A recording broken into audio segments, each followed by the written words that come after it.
ඔන්න මේක ඉස්සර වෙච්ච දෙයක්. තවම මම මේ කියන්නේ සත්‍යක්‍රියාවක් කරන්නේ කොහොමද කියලා. මොකද අපේ ජීවිතවල ප්‍රශ්න සමහර ප්‍රශ්න වලට විසඳුමක් හොයාගන්න විදිහක් නැහැ. ඒ වෙලාවට අවසාන විසඳුම විදිහට හරි අපිට සත්‍යක්‍රියාව. ඔන්න අම්මයි තාත්තයි පුතත් එක්ක ඇවිදින කෙලිසෙල්ලම් කරන කොල්ලත් එක්ක තාපසින් වහන්සේ බලන්න ගියා. කන්න දීපායන කියන තාපසින් වහන්සේ බලන්න තමයි ගියේ. මේ බෝධිසත්ව කාලේ. ඊට පස්සේ එහෙම යනකොට තාපසින් වහන්සේට වැඳලා අම්මයි තාත්තයි කතා කරන අතරේ පොඩි කොල්ලා ඔය පළතුරු ගෙඩියක් අරන් කරකවා මෙහි මෙහි දම ඉදින් ළඟ තිබ්බ තුඹහකට අර ගෙඩිය ගියා. පොඩි එකා ඒක ගන්න අත දැම්මා. දානකොට විසගෝර සර්පයා දෂ්ට කළා.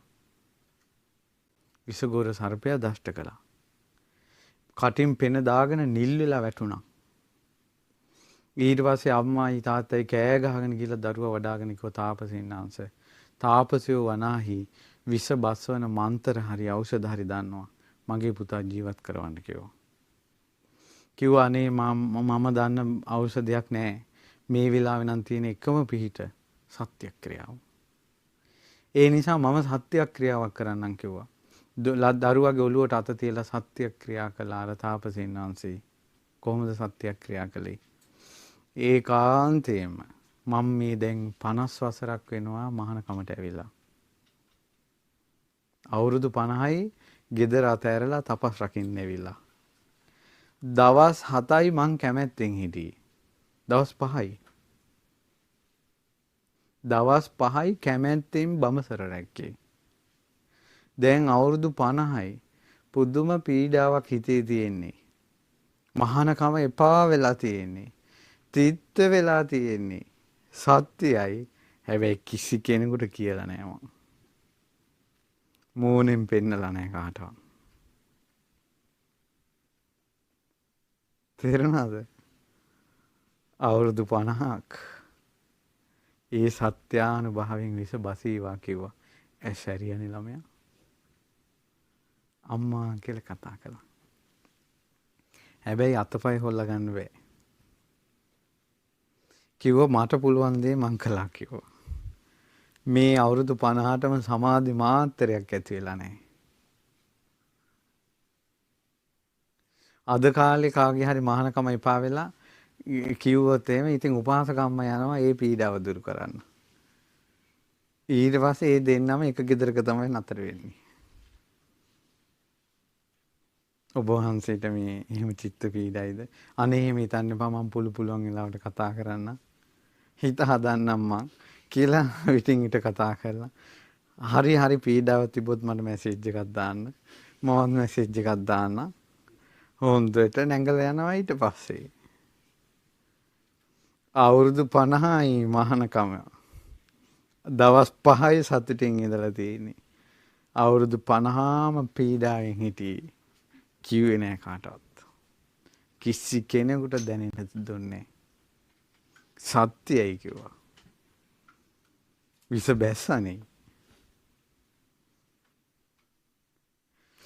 දැන් ඔයාලගෙත් ඕව ඇති. චිත්ත පීඩාවල්. ප්‍රශ්නේ තියෙන්නේ දැන් කියලා. දැන් මේක සත්‍යක්‍රියාවක් විදියට ආවර්ජනය කරගන්න බෑ. ඒකයි දැන් තියෙන්නේ. ඊළඟ බලමු. දැන් මේ තාත්තට කිව්වා. තාත්තට කිව්වා දැන් ඊටු ටික ඔයා කරන්න කිව්වා. තාත්තා කිව්වා මම දැන් අවුරුදු ගාණක් ගෙදර දන් දෙනවා කිව්වා. ඔය දන් දෙන එකෙකුට මං කැමති නෑ කිව්වා. මට පෙන්නන්න බෑ කිව්වා. මේ දානි ගන්ට එන තාපසින් වහන්සේලා. හැබැයි එක දවසක්වත් මූණේ ඉරියව්වකින් කතාවකින් වචනයකින් අකමැත්තෙන් මං දම් බෙදන්නේ කියලා මං ඒත්තු ගන්නට දීලා නෑ කිව්වා. සත්‍යයි. ඒ සත්‍යානුභවයෙන් විස බසීවා කිව්වා. කොල්ල නැගිට්ටනේ. දැන් ඇවිද ගන්න බෑ. දැන් කිව්වා දැන් ඔයාලගෙත් ඇති ඒවා. අකමැත්තෙන් දම් බෙදෙන ඒවා. වදෙන් පොරෙන් දම් බෙදෙන ඒවා. කියනවාට දානවලට යන ඒවා. ප්‍රශ්නේ එන ගමන් කියනවා. කාට හරි කියනවා මේ බැරි නිසා ගියා මිසක්කා. මුමුත් තරහ කරගෙන බෑනේ. කියලා කාට හරි කියනවා. කියපු නිසා සත්‍යක්‍රියා කරන්න බෑ. සත්‍ය ඒකෙන් තේරෙනවා සත්‍යක්‍රියාව කර කියන්නේ සැඟවිච්ච මොනවා හරි සත්‍යයක්. ඊට පස්සේ අම්මට කියන මේ දරුවා ඇවිද්දවන්න. අම්මා කියනවා මේ මගේ මනුස්සයා ළඟ ඉද්දි මට මේක කියන්න බෑ. තාපසින් වහන්සේ කිව්වා ඔය විකාර කතා කර කර ඉන්න එපා මේ කොල්ලා බේරගනින්. මනුස්සයා ළඟ ඉන්න කතා කියන්නේ නැතුව මොනවා හරි දෙයක් සත්‍යක්‍රියාවක් කරලා කොල්ලා බේරගන්න කිව්වා. ඊට පස්සේ කිව්වා එහෙනම් ස්වාමීනි සත්‍යක්‍රියා කරන්න. මේ මගේ ළමයාට දෂ්ට කළානේ සර්පයා. ඒ සර්පයා මට පිළිකුල්නේ. මේ සර්ප විස මට පිළිකුල්නේ කොයි වෙලාවේද මේ සර්ප විස අයින් කරන්න කියලානේ මං ඉන්නේ. ඒ වගේමයි මගේ මනුස්සයා. සර්ප විසක් අයින් කරන්න යම්සේ කෙනෙක් කැමැත්තෙන් ඉන්නවද? මේ මිනිහගෙන් වෙන් වෙන්නේ කවද්ද කියලා බැඳපු දා ඉඳලා මං හිතන්නේ කිව්වා. දැන් මේ අවුරුදු 10ක විතර කොල්ලෙකුත් තියෙනවා. අද වෙන්න ඉරියව්වකින් වචනයකින් ඇහි බැල්මකින් මනුස්සයා අප්‍රියයි කියලා මං කිසි කෙනෙකුට කියලා නැහැ, පෙන්නලා නැහැ. සත්‍යයි. ඒ සත්‍යානුභවයෙන් දරුවා සෝපත් වේවා කිව්වා. මේ අද අපේ රටේ ඉන්න ගෑනු ටික කටවහගෙන හිටියානම් මේ යුද්ධේ අනිත් පැත්ත හරවන්න තිබ්බ සත්‍යක්‍රියා කරලා.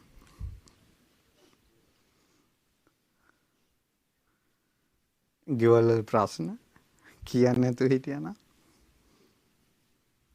මේ අද ගෙදර ප්‍රශ්නයක් වෙනකොට හිට ගමම දන්නවා. හැම තැනටම කියනවා. හැම තැනටම කියනවා.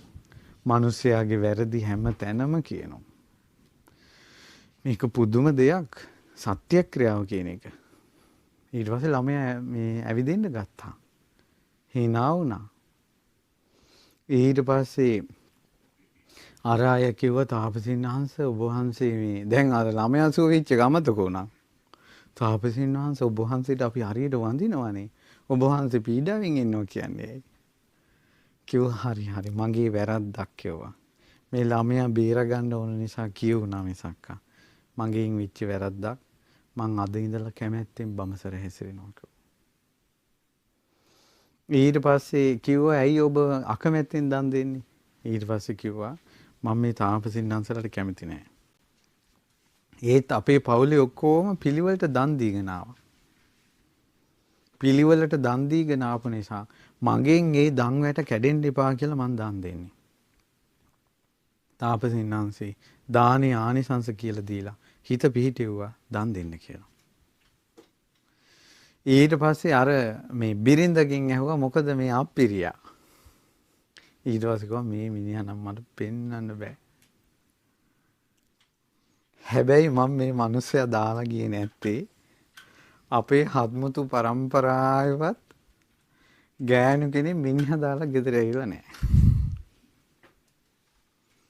අනේ ඕක මගෙන් නම් වෙන්න එපා කියලා ඉවසගෙන ඉන්නවා කිව්වා. ඕක තමයි කියන්නේ. ගෙවල් වල ප්‍රශ්න එනකොට විශේෂයෙන් දරුවෝ විදිහට දුවලා ඉන්නවා නම් ඩිවෝස් පැත්තට අත ගහන්න එපා. ඒක පරම්පරාවට යනවා. ඊට පස්සේ කෙල්ලත් ජීවිතේ ප්‍රශ්න එනවා. අද කාලේ කිරියෙන් පැණියෙන් ඉතිරිලා මේ සතුටෙන් ඉන්න පෞල් ජීවිත මේ හොයාගන්න ඒ වල්ගාතරු වගේ. කලාතුරකින් පවුලක් ආදරෙන් සෙනෙහසින් ඉන්න. අනිත් හැම එකකම කුලමල. මොන නස්පැත්තියක්ද දන්නේ.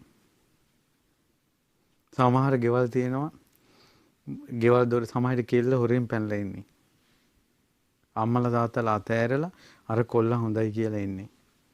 කවදාවත් බැඳපු මිනිසයා අනේ ඔයා උයපු කෑම අද රහයි කියලා නේ. මිනිසයාගෙන් කෑම රහයි කියන වචනෙවත් අහපු නැති ස්ත්‍රීන් මේ ලෝකේ ඉන්නවා. පව්.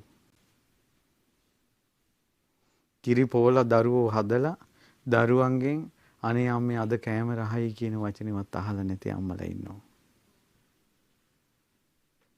ඉතින් ඒ නිසා මේ ලෝකේ දුක්ඛං කටළු තියෙනවා කෙලවරක් නැහැ. ඉවසලා අද ඉඳලා යමක් ඉවසුවොත් එය සත්‍යක්‍රියාවක් කරගන්න පුළුවන්. අඟුලිමාලයන්ට වගේ. අඟුලිමාලයන් යම් දවසක ආර්ය ජාති ඉපදුනාද එදා ඉඳලා ප්‍රාණඝාතය කළේ නැහැ. ඒ සත්‍යක්‍රියාව කල්පයක් පවතිනවා. කල්පයක්. ඔබ අද මේ ධර්ම දේශනාව අහලා යම් සත්‍යයක පිහිටුවොත් යම් දවසක සත්‍යක්‍රියාව ගැන ඇහුවද එදා සිට මා මේ ගුණෙහි මේ විදිහට පුරුදු කරනවා කියලා සත්‍යක්‍රියා කරන්න පුළුවන්. එදා සිට යම් දවසක මා සත්‍යක්‍රියාවක් ගැන ඇහුවද කියලා. මට නම් පුදුමේ මේ අර ඒ ස්ත්‍රිය ඒ අප්‍රිය බව නොකිය හිටපු එක. ඒක නම් පුදුමයි. පස්සේ බලනකොට පුදුමේ කියන්නේ ඒ ස්ත්‍රිය විසාකා.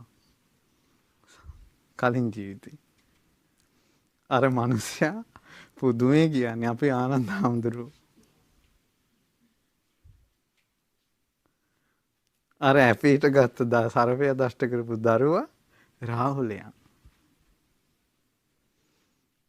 මහානකම එපා වෙච්ච කෙනා මේ තුන් ලෝකෙටම පාරිශුද්ධ